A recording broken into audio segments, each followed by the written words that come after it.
Hey guys, it's Sarah. I'm sorry I haven't been online in forever. It's been a hectic past year, and I can't wait for 2016 to be over. And I wanted to get on here and talk to you guys a little bit about what's been happening, what's been going on. Um, I had went to my family doctor, and I had been going, and I haven't let you guys know this because it's been really personal and really hard on me.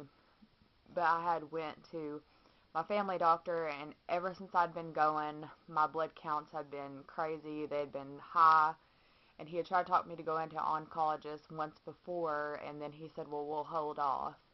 And I decided, okay, I'm going to hold off for a little while. I'm okay, but inside I didn't really feel okay. Um, so he did another blood test, and it went up higher. My white blood cell count did. So they sent me to an oncologist.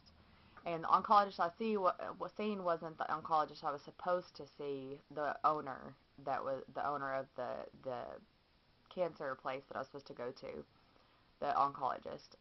So when I seen him, he didn't see any way that I could have cancer. He had said, if you had leukemia or this and this cancer, you would be dead by now.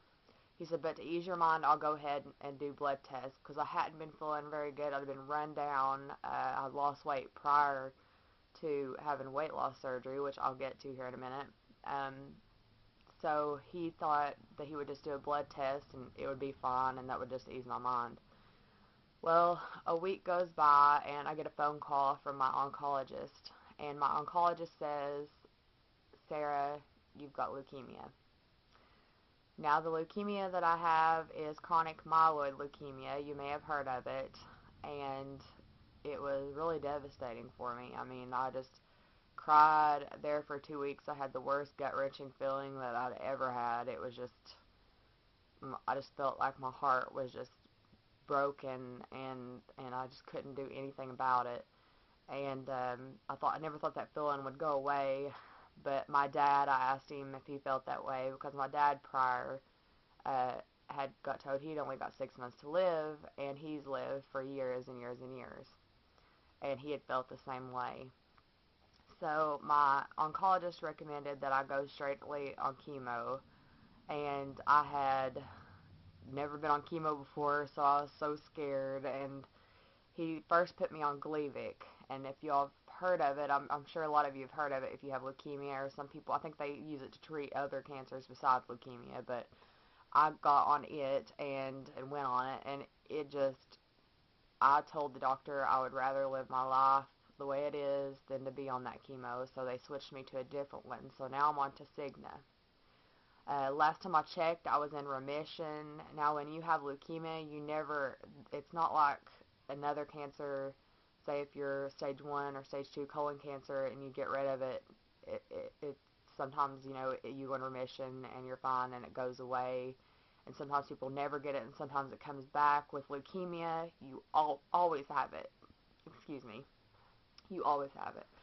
And I was in remission, and I started crying when I found out that I went into remission, and I just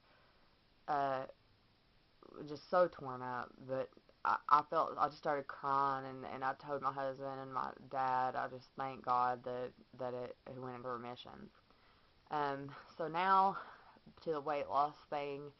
Prior to finding out that I had leukemia, I weighed 300 pounds, and I had to have weight loss surgery. The reason that I had no choice in the matter is that I have PCOS. And a lot of you, if you don't know what PCOS is, it's polycystic ovarian syndrome. It's where you grow cysts on your ovaries. A lot of times women have facial hair, skin tags, causes you to gain weight.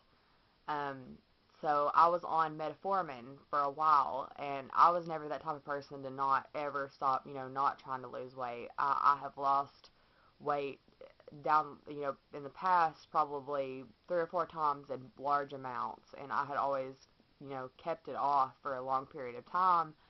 But once they took me off my metformin, when I would lose it, I would start creeping back up and creeping back up. Then it would be 10 pounds, 10 pounds, 10 pounds, and it would come on me like so quickly. So I told them, you know, I need to go back on metformin, so they put me on metformin. I would pass out.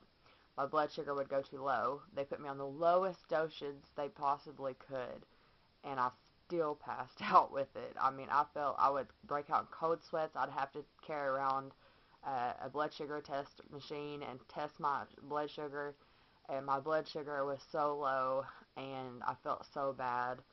And every time, I mean, they just had to completely take me off of it, and I tried other diets, and nothing would keep it off. I mean, I just couldn't do it anymore. I mean, I had tried and tried and tried, and the weight would not come off. So I had started to go through the process of having weight loss surgery. I had the gastric sleeve because that sounded to be the best for me and what my doctors recommended for me. The lap band, I've heard a lot of horror stories with it. A lot of people that I know to this day that has the lap band. Actually, one of my friends actually has cancer in her stomach because the lap band had rubbed a hole through her stomach, and it had also given her stomach cancer. So she had to have it removed, and plus she's going through chemotherapy as well, which is really awful. And I just did not want to get the lap band after that. And then the gastric bypass also comes with a lot of its, you know, troubles and issues. I've seen people get it and then they gain all the weight back. I'm 2 years post-op from having the gastric sleeve, and I've lost, I believe it was 160 pounds maybe. I think it's 160 pounds I lost. And that's a lot. Right now, I actually need to put back on a little bit of weight because I'm malnutritioned from losing the weight, and plus on top of having cancer. My cancer doctor thought it was a good idea that I had the weight loss surgery because I was trying to eliminate as many of my health issues as possible. As some of you guys know on here, that's my friends online on Facebook. I've got a pacemaker. I've had 2 knee surgeries, and I've had tons of other surgeries. I've had at least 10 surgeries. And I'm 26 years old, about to be 27 on December 25th. So Merry Christmas, everybody. When you see this, I hope you all have a Merry Christmas. But yeah, I wanted to eliminate as many issues as possible, but I didn't know that I was going to be malnutrition. So I'm having to take tons of medicine a day, vitamins, and they actually put me on a medication to help me eat because I'm not getting enough food intake in, and plus I'm not getting enough vitamins in. So I have to take vitamins, and I have to take a medication that helps me eat and gain weight.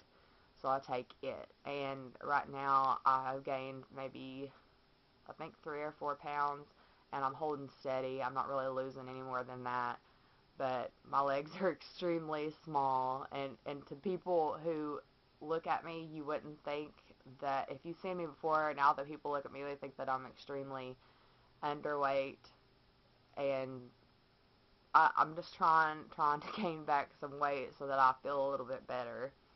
And I will be doing a review on this wig. This is a wig Scene Stealer from Elegant Wigs. It's by Raquel Welch. And I just wanted to get on here and give you guys an update saying that I will be having YouTube videos coming up, and that I'm sorry that I haven't posted recently. I just wanted to let you all know what's going on with me and why I haven't posted.